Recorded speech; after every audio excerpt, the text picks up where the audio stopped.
Sometimes in limerence, the relationship is not with the person at all. It's with the waiting, waiting for communication, waiting to go out together, waiting to hear from them, waiting for it to become a relationship, waiting for the other person to act in a way that says, I'm here, I'm in. Basically, waiting for the relationship itself to become clear or to even turn into a relationship. The confusing part is that this waiting can feel like the bond itself. It can feel like something is happening because technically something is happening emotionally. Something is happening inside of you all the time. You're thinking about them.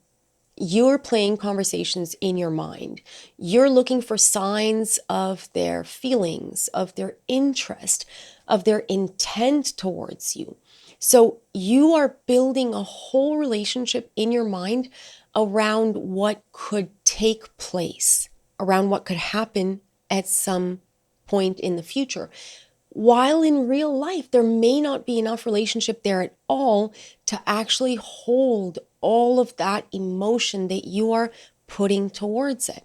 So in this video, I want to talk about what happens when that waiting itself becomes the actual connection you have to this person.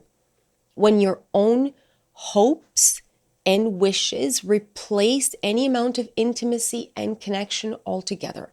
And when the loyalty that you feel towards this person or towards the connection itself is really loyalty to something that is not there. And also, very important, it is a way for you to avoid turning that focus back onto yourself and your own life.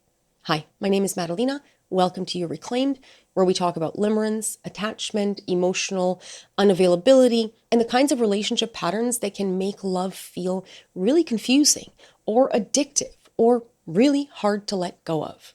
At first, you think that you're attached to the person, but over time, if there isn't enough real relationship, the whole connection starts happening somewhere else.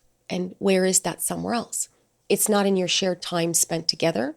It's not in your day-to-day interactions, your talks, your communication.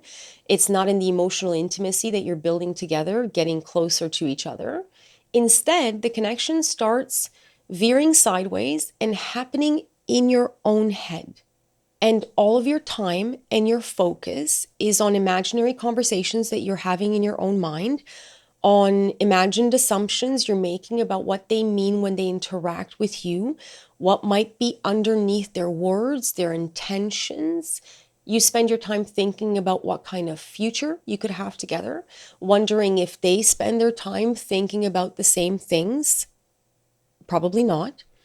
And most of all, you spend your time wondering when the connection will turn into something more tangible, when you'll go out, when you'll see each other, when you'll commit to each other, when you'll formalize some sort of relationship, when you'll be able to tell your friends and your family that you now are a couple, when they'll come around to admitting their feelings towards you in the first place, if that hasn't happened. And you spend your time wondering when things will get to this in the future point. And why? Because in the future, the relationship looks a lot better than it does right now. Because what's happening here in real life is that the actual connection becomes smaller and smaller, while the imagined relationship in your own mind grows out of proportion to what's happening right here and now. The point is not only that you're waiting too much. The point is that waiting itself becomes what the relationship is all about. It becomes the bond itself. You wake up every morning and there's something worth waiting for. And the reason it's so compelling and addictive is because the relationship that remains unfulfilled, that stays in that unfulfilled liminal place, is what the relationship is. So you're waiting constantly for something to happen. You're waiting to hear from this person.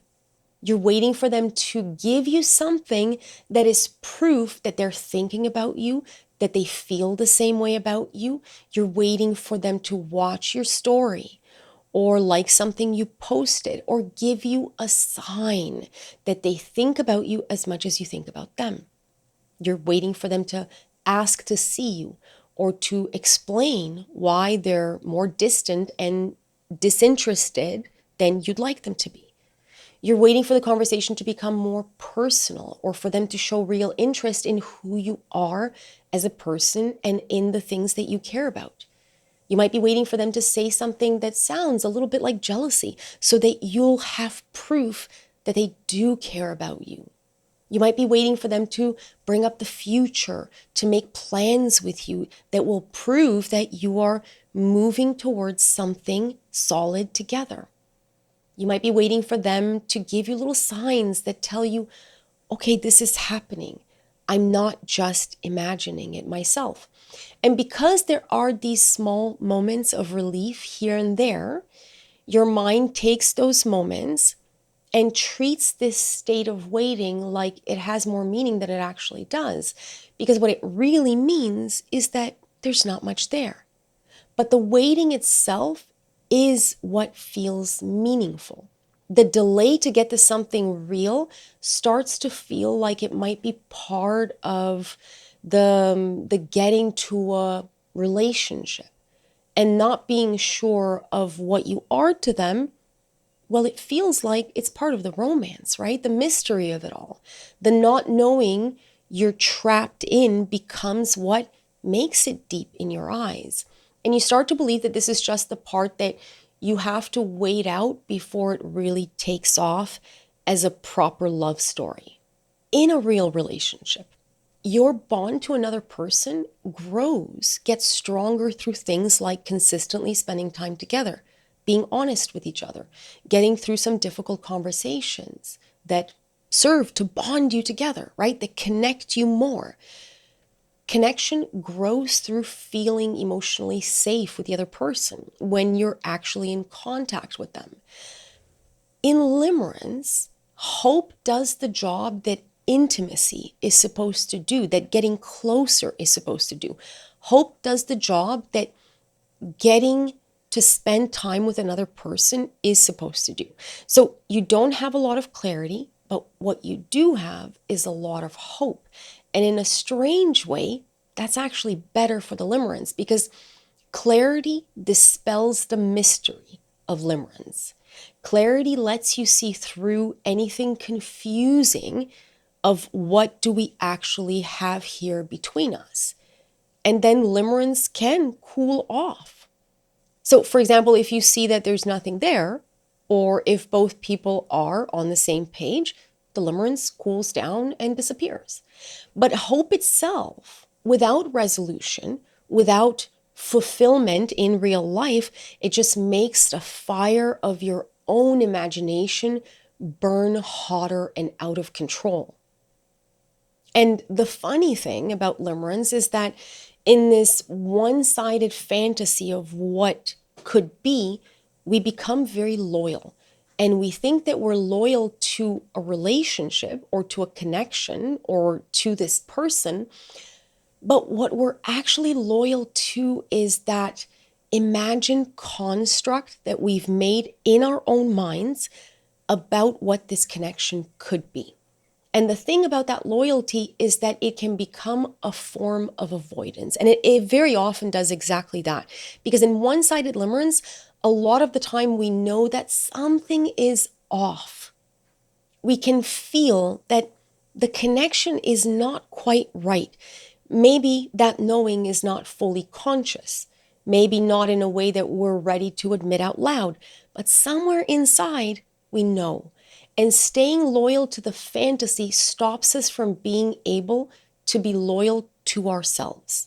It stops us from being able to put the focus back into our own lives. So in this way, the loyalty we build up to this person can become a way to avoid ourselves. It becomes a way to avoid focusing on our own lives, on our own direction, on our own choices, and our own emotional temperature, our own emotional reality.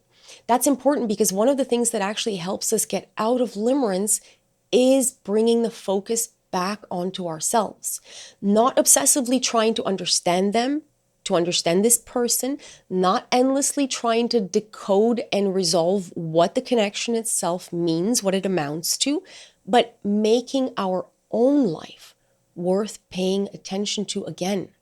And that, as always, brings us to the real question here in Limerence. At what point are you no longer waiting for a relationship to turn into a relationship? At what point does the waiting itself become what the relationship is? Because those are not the same thing. And we really have to remember that in Limerence and not be fooled by our own perceptions that seem to lead us toward thinking that there is something there when there really isn't. A relationship eventually has to move into real life, preferably sooner than later, especially when there's limerence involved. It has to become more than your thoughts and the things that you imagine you could have with this person, your own ruminations or fantasies or ideals that you have about them. And all the things that you could say to each other, all the things that could happen between you. Because if most of your connection to them is happening while you're waiting for the connection to turn real, then it's really not worth giving more attention to that than the attention that you give to yourself and to your own life. You don't have to judge yourself for getting attached in this way. This is not a point of shame here. It's normal for us to become hyper attached in this way, especially when we have attachment trauma, and in general, when we're prone to limerence. And we're prone to limerence for a variety of reasons that we've talked about before on this channel. You can go ahead and watch those videos if you want to learn more, but unless there's a very real relationship in the process of fusing itself into being, then you're better off putting that intense focus on yourself and your own life. It will certainly bring you more benefit. If this conversation makes something click for you in your own mind, let me know in the comments. I'm always happy to hear your thoughts. And if you're trying to understand limerence and why certain connections like this feel so out of proportion and why they're so difficult for us to let go of, subscribe because we're going to keep unpacking this stuff together. You can also find my limerence videos on Spotify now and other videos as well. I'm loading them bit by bit on a weekly basis. And if you really want to understand the different sides of limerence, start going through the YouTube playlist because it has information on pretty much anything limerence related. Take good care. Until next time.